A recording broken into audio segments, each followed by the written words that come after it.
Welcome back. And now we'll be having a discussion on recent happenings around the states and the country.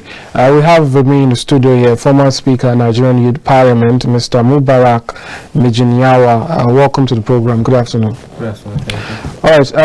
A lot has been happening, but we'll start with some of the local politics around your state and your party, and then we'll move on to maybe some national issues. I know you're part of the Gombe State team for Alhaji Atiku Abubakar.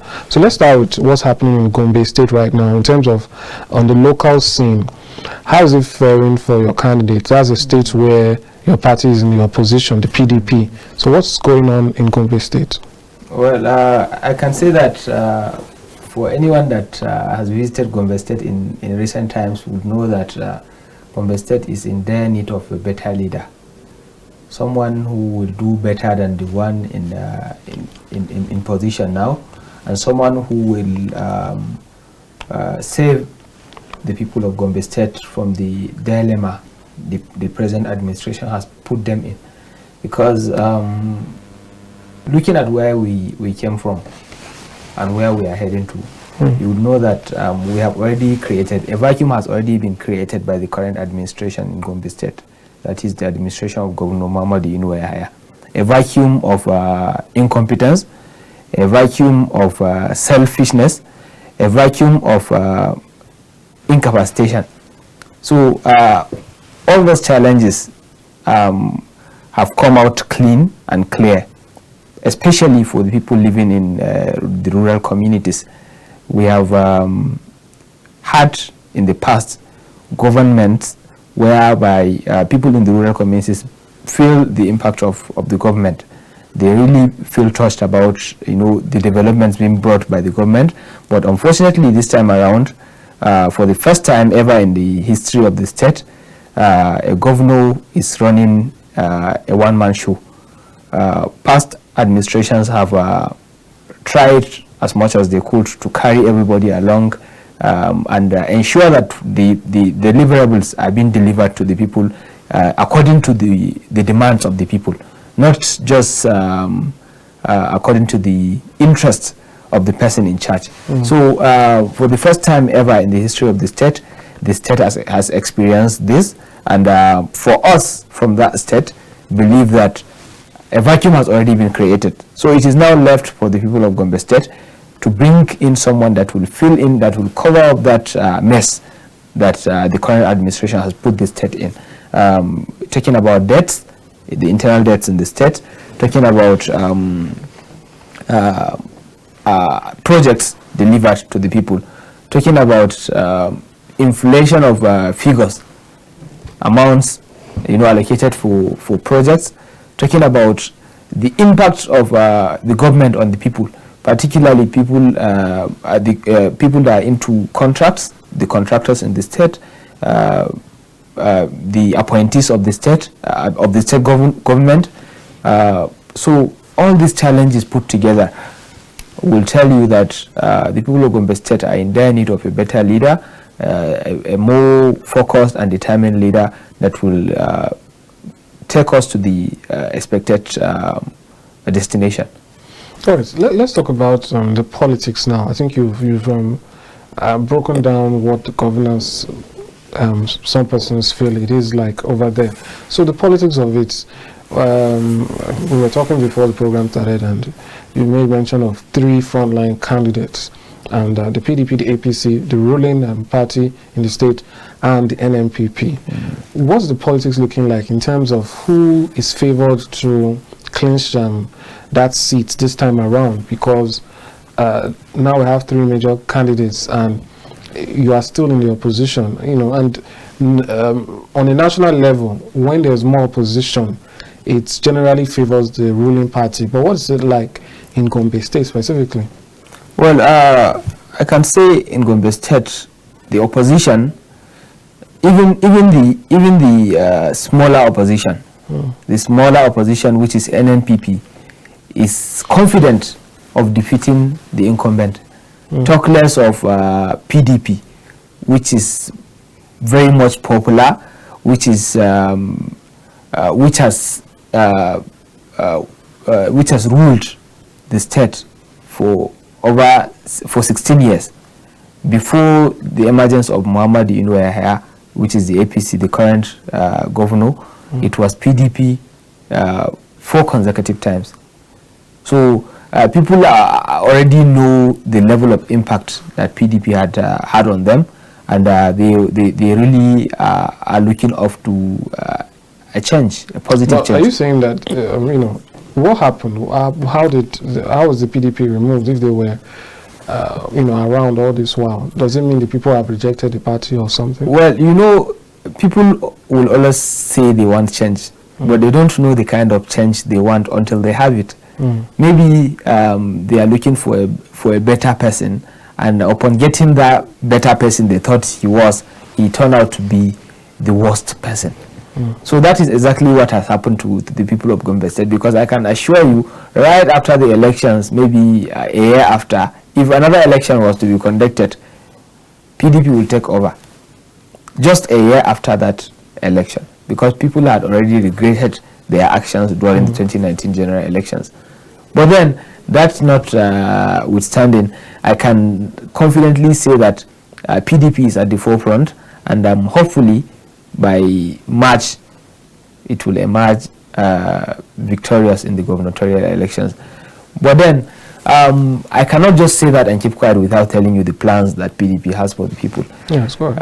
PDP is a political party that is being ruled or governed by very competent people in the state, very experienced people in the state, people who have worked in the public and the private sector in the state, outside the state, people who are very, very, very much enlightened, people who are very much who have interacted with a lot of people outside the state, and people who have an understanding of how to govern a state.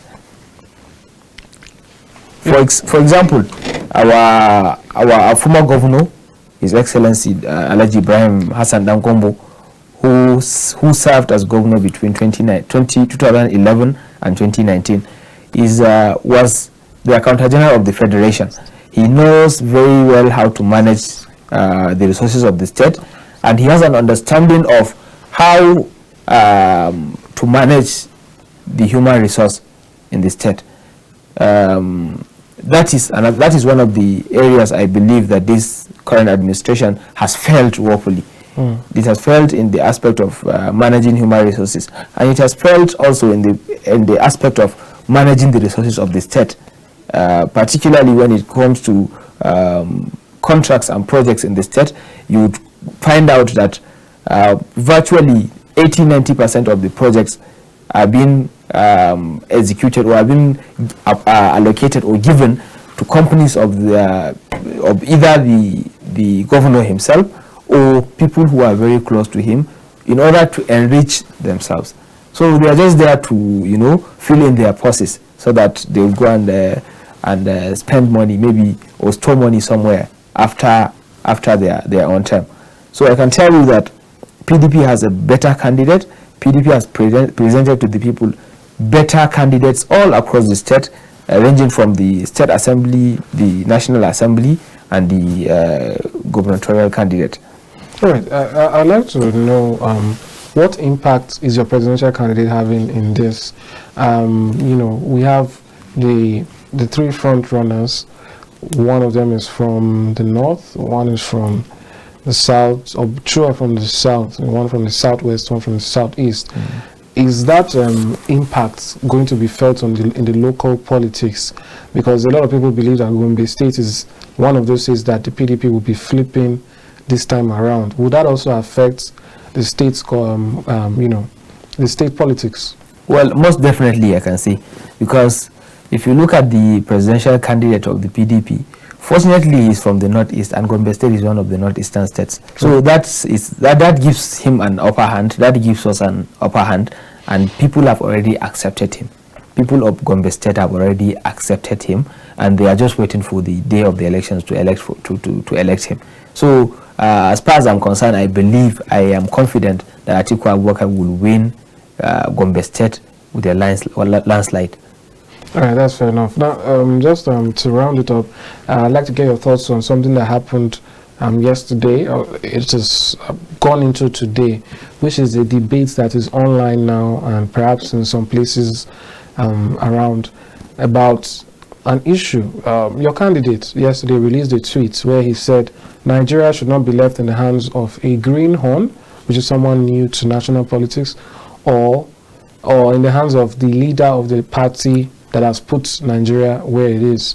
And I think people have given different meanings to it. And so the issue arose about qualifications and who has the most executive qualifications of the three front runners.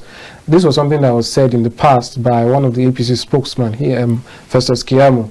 He says that Asiwaju Bola Ahmed Tinubu was once a governor. He had direct executive powers. He made direct decisions and plans.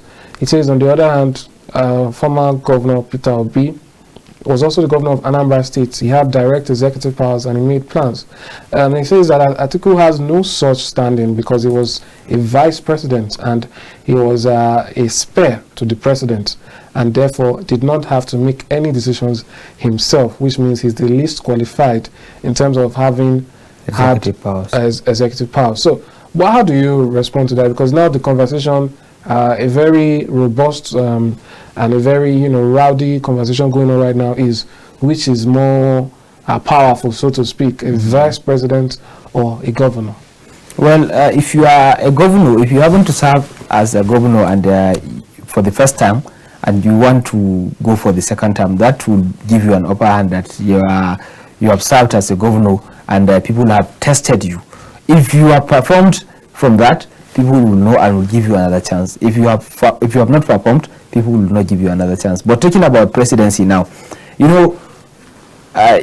anyone who sees national politics being the same as state politics is deceiving himself, because it is an entirely different thing.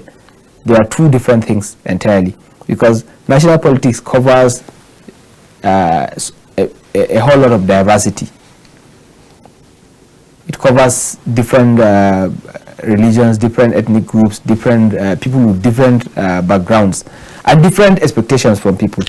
So Atiku Abubakar has this experience, he has this understanding, having served as the Vice President of the Federal Republic of Nigeria. And talking about the experience, for me, I can tell you that someone who has served in a deputizing position will have an understanding, or will be craving to get to the main position, because he has seen all the mistakes being done by the person who occupied the main position when he was there, and he has almost all the solutions to the problems.